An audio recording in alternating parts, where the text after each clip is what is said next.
WCBI News at 10 starts now. A former Eupora High School teacher is charged with statutory rape. Thanks for joining us tonight at 10. The Mississippi Bureau of Investigation brought the charge against Kayla Tyndall after an investigation into misconduct. It was last week when Webster County Superintendent Brian Jones said that school administrators had learned of the allegations against Tyndall. Family members of an alleged victim tell WCBI the teacher was paying for sexual favors. Tyndall is out on jail of a $50,000 bond. The Webster County Sheriff's Office did not provide a mugshot. We'll, of course, continue to follow this story on air and online.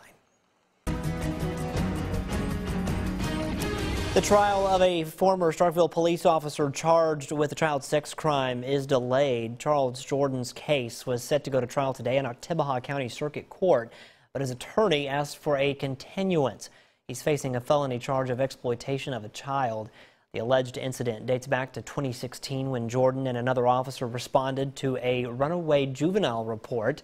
Months later, Jordan allegedly contacted the victim to check on her and sent nude photographs and videos for an extended period of time. After the victim reported the incident and an investigation was opened, Jordan resigned as an officer. No word on a new trial date. A Choctaw County man is facing a murder charge after a body is found in a river. Choctaw County Sheriff Brendan Busby says 39-year-old Charles Cox is charged with murder. Cox was officially charged today. His bond is not set. 53-year-old Jimmy Threadgill's body was found in the Big Black River Canal in Montgomery County. Busby did not say what allegedly connected Cox to the homicide or if he knew the victim.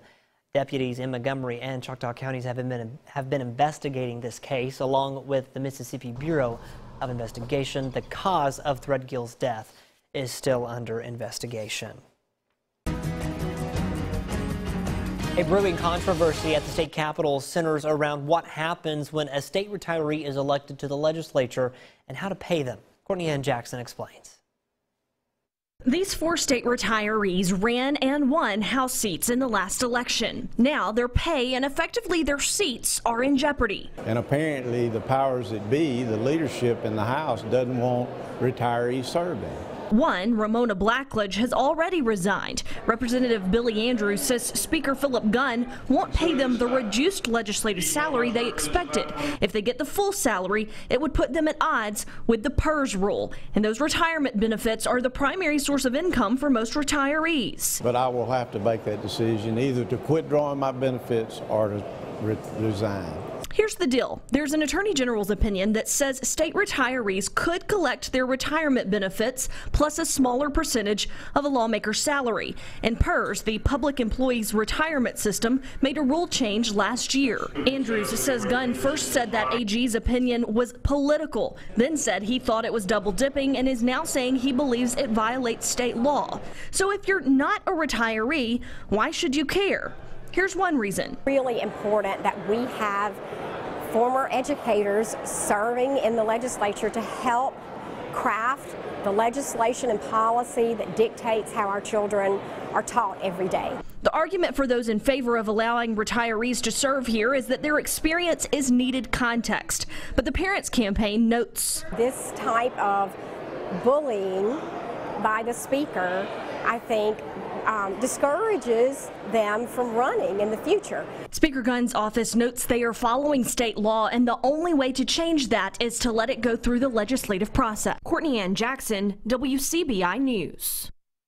Weather-wise, we have some very warm temperatures out there this evening. Look at these numbers. Low in mid-60s, 67 still at the base in Columbus. We have seen a few showers out there from Vernon down to just north of Kennedy and Lamar County. Also a batch of rain out towards Memphis. We still have the risk for a little bit of rain here this evening and tonight. Temperatures will stay in the 60s all night long, it would appear. We'll have a few showers possible in the morning, not an all morning washout or anything, but we'll get into a bit of a lull. Low 70s expected tomorrow, and that will support the chance for some strong to severe storms as we get into mid to late afternoon. We are in this category 2 risk, the level 2 risk, all of this yellow for severe weather tomorrow afternoon and evening. Wind, rain, and even a few isolated tornadoes are possible. We'll have more on this coming up. President Donald Trump addressed lawmakers and the nation in a speech the White House titled "The Great American Comeback." The president outlined his achievements on the eve of Senate votes in his impeachment trial. CBS's Skylar Henry reports from Capitol Hill. Madam Speaker, the President of the United States. President Trump walked into the House chamber where he was impeached in December to deliver his third State of the Union address. Our country is thriving and highly respected again. The president made no mention of his impeachment trial, which is headed toward a likely acquittal in the Senate on Wednesday. Instead, he stayed focused on his administration's achievements like the economy. If we hadn't reversed the failed economic policies of the previous administration, the world would not now be witnessing this great economic success. President Trump touted military successes, like the killing of Iran's top general and the appointment of conservative judges. We have confirmed a record number of 187 new federal judges to uphold our Constitution as written. President Trump also presented the Medal of Freedom to conservative radio host Rush Limbaugh, who is being treated for stage 4 lung cancer. President Trump also discussed outstanding priorities like infrastructure and lowering the cost of prescription drugs. Get a bill on my desk and I will sign it into law immediately.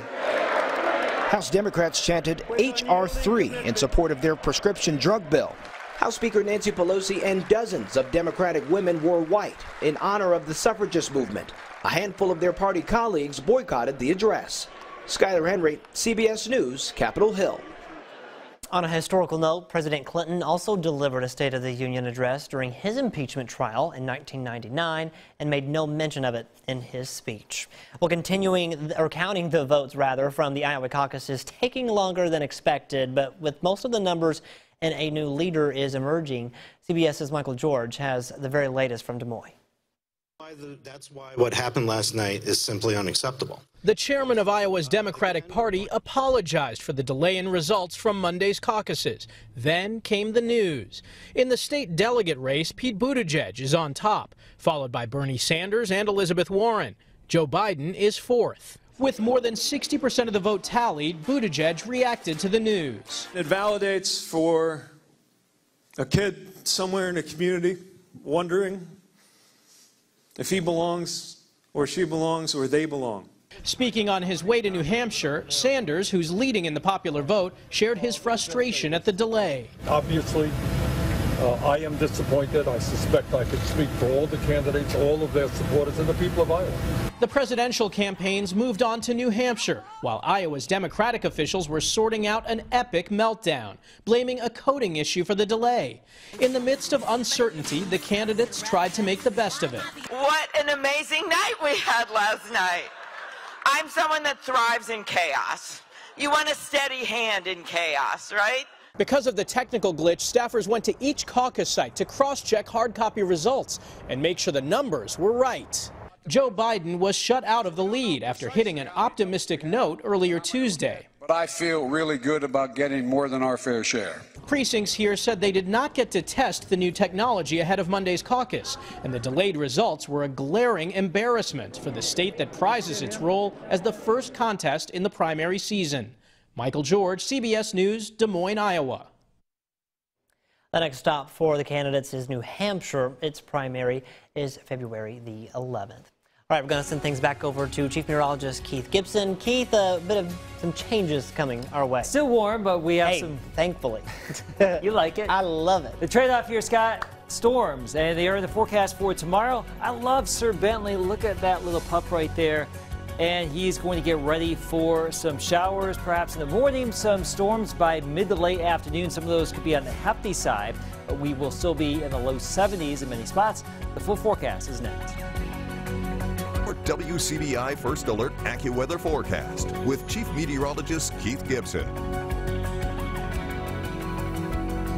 So nice to see you this evening. No major changes to the thinking in regards to tomorrow's storms. We'll see some showers in the morning, a bit of a lull late morning into the noon hour, And then we'll start to warm up and become unstable. We'll have a chance for some storms going into the mid-afternoon, the late afternoon hours, into the evening. And some of those could be strong to severe. Again, there could be a tornado threat out there as well. So just be aware. Our time lapse from Vernon at Durham's Pharmacy today shows those fast-moving clouds out there. Another warm one. Low 70s and upper 60s in the region. We have a few light showers now, some of which just exiting Lamar County, a few other showers here, Knoxville County into parts of Pickens County, Alabama, a few other blips out there. A steadier batch of rain up here in northwestern Mississippi and also into eastern Arkansas.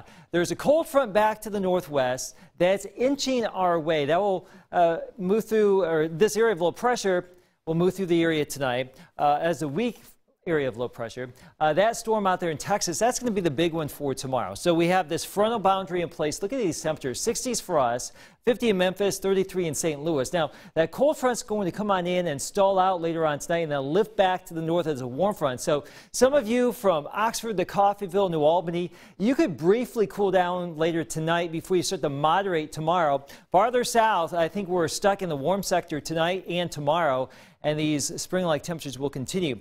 Wind and flooding, the main concerns here, 1 to 3 inches of rain, some gusty wind. We're going to keep the tornado threat low tomorrow, but if we become a little bit more unstable, we may have to boost that a little bit. We'll keep you updated and have the latest information for you on WCBI News Sunrise starting at 4:30. Notice how these low-level winds will zoom on in over 50 miles per hour just above the surface, and you go up a couple of miles in the atmosphere, we will have this jet stream cruising at over 100 miles per hour. So we have a lot of wind energy that will be teaming on up in the atmosphere with this event, and that could get some of these storms really going around here. Now tonight, that front comes on in. We'll likely see a few more showers and storms here across the northwestern counties, and then that will start to lift back to the north as a warm front during the morning hours tomorrow. Notice how I think most of us will probably not have a lot of concern for our Wednesday morning, but we're stuck in the soup, and then here comes the front and some of those little disturbances, and we may start to see complexes of showers and storms around here, and these are the ones that we will have to watch as we get into the afternoon. 6 o'clock, maybe a line of storms around here. There's a couple of different solutions as how this is going to play out. We may see a couple of clusters. We may see this line eventually move on through. By late evening, 10 o'clock here, 10 to midnight, likely the storms will start to shift away from our area. That will end the severe weather threat. And then Thursday, we get on the cold side of the system, so some lingering showers and temperatures that will be much, much cooler, maybe highs only in the 40s. And we could also see a few snowflakes somewhere in the region here. Don't worry about that, but a few flakes possible Thursday night, Friday morning underneath that cloud deck when it gets cold enough. So suffice to say, moisture's coming our way. We may see 1 to 3 inches of rain here with this entire setup. So Scott, we got everything in the 70 forecast. Warm and stormy tomorrow. Falling temperatures Thursday with some cold rain down into the 30s Friday morning. But Friday's looking like a great day. A fair amount of sunshine, a few more showers Saturday, dry Sunday, and then maybe some more warm and wet weather next week. I was about to say, it says 70 on Tuesday, so back to the 70s. Roller coaster ride, hold on to your hats. Definitely. All right. Thanks so much, Keith. Well, in law enforcement, training is key to success, even if you're the boss. When we come back, we meet a top cop who's going back to class. You're watching WCBI News at 10 with Scott Martin. Welcome back, everyone. Business and community leaders celebrate a year of successes in Starkville. The Greater Starkville Development Partnership hosted its annual banquet at the Mill at MSU. Partnership members recognized those who have made outstanding contributions to the community over the past year.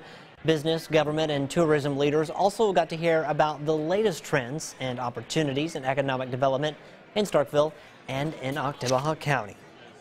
Law enforcement officers in Mississippi must pass state-mandated training. For newly elected Monroe County Sheriff Kevin Crook, there are some refresher courses he is taking, but as Allie Martin reports, the sheriff is going beyond what's required. We see that as cadets of Class B-64 learned about defensive tactics, Monroe County Sheriff Kevin Crook was also learning the same training. Effort to lead from the front. You know, we get our sheriff certification, you know, a different way, but to be a certified law enforcement officer again means something to me. It means something to my guys.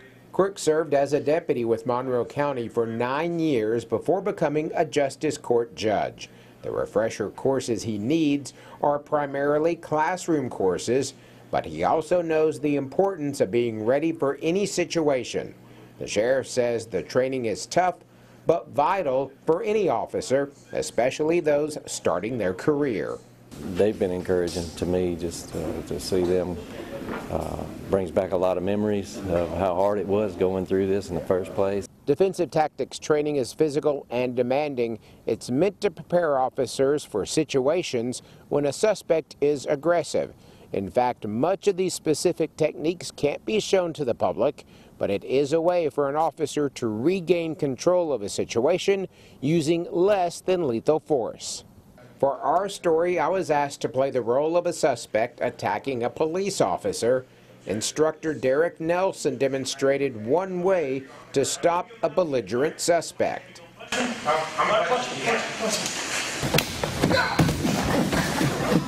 Sheriff Crook is glad there are expert instructors in the area. I probably wouldn't have been able to do my refresher training if I would have had to travel somewhere else, and then I've been just extremely satisfied with the amount of training, the level of instruction that the cadets are receiving, that I'm receiving here in Tupelo. The sheriff will also be drilled on firearms training later this month. In Tupelo, Allie Martin, WCBI News. One of those cadets will be going to work for the Monroe County Sheriff's Department. All right, the Bulldogs hope to extend its winning streak, going toe-to-toe with one of the SEC's best. Highlights are coming up next in sports. Here's sports with Tom Ebel. Mississippi State with a chance to make a major statement on Super Tuesday. 5 straight SEC wins on the road at Rupp Arena. The Bulldogs haven't defeated Kentucky on its home court since 2009. Not a good start. Off the miss, Wildcats in transition. Maxey to E.J. Montgomery with the finish. Kentucky jumping out to an early 7-0 lead. Here come the Bulldogs. Perry, long three is no good, but Abdullah Dew battling inside with the finish. Bulldogs tied up with a 9-2 run. Down by 6 here. Nick Weatherspoon's pass tipped, stolen by Ashton Hagens, coast to coast for the smooth finish. Kentucky up by 8 at the break, up 11 now in the second half. Wildcats pressure getting to MSU. Hagens and Maxey making the Bulldogs' lives miserable. The double team, the strip, a little bit of give and go here, both sides. Maxey with the finish, Kentucky with a 13-point lead, but here come the Bulldogs. Good ball movement here. Robert Woodard, hand in his face, doesn't matter. Bulldogs get it under 10. So for every answer the Bulldogs had, Kentucky was right there. E.J. Montgomery again slapped on the arm, the circus finish for the and-one bucket. Kentucky makes an 11-point game, but here comes Mississippi State, who wants to see Mad John Calipari. Tyson Carter from Disney World for the triple. Makes it a 6-point ball game. John Calipari not happy. Why are you letting Tyson shoot like that, he says. But the play of the game, 6-point ball game. Nick Richards dominant inside. The offensive rebound draws the foul. Kentucky able to hit its free throws down the stretch. That would really be your turning point as Kentucky wins its 14th straight game against the Bulldogs, snapping Mississippi State's conference win streak with an 80-72 win. National Signing Day, less than 12 hours away. Mississippi State makes Mike Leach's first staff as the Bulldogs head coach official. On the offensive side, all of these coordinators joining Leach from Washington State. Eric Mealy, running backs coach. Mason Miller, offensive line. Dave Nickel, inside wide receivers. And Steve Spurrier Jr. will handle the outside wide receivers. Then on the defensive side of the ball, Zach Arnett is the defensive coordinator with San Diego State, was going to Syracuse before the Bulldogs convinced him to come on down to Starkville. Tony Hughes retained. He'll be the associate head coach as well as Nickelback's coach. Matt Brock, Darcel McBath, and Jeff Phelps joining Leach from his previous staff at Washington State. Jason Washington, though, safeties coach, he was the corners coach for Texas last year. For the second time in her young career, Mississippi State forward Rickea Jackson is named SEC Freshman of the Week for back-to-back 20-point performances against Auburn and Georgia. In the 2 wins, the freshman averaged 23 points on a blistering 60% shooting and scored a career-high 24 against Georgia. Jackson has already surpassed Victoria Vivians for the most 20-point efforts in conference play by a freshman under Vic Schaefer.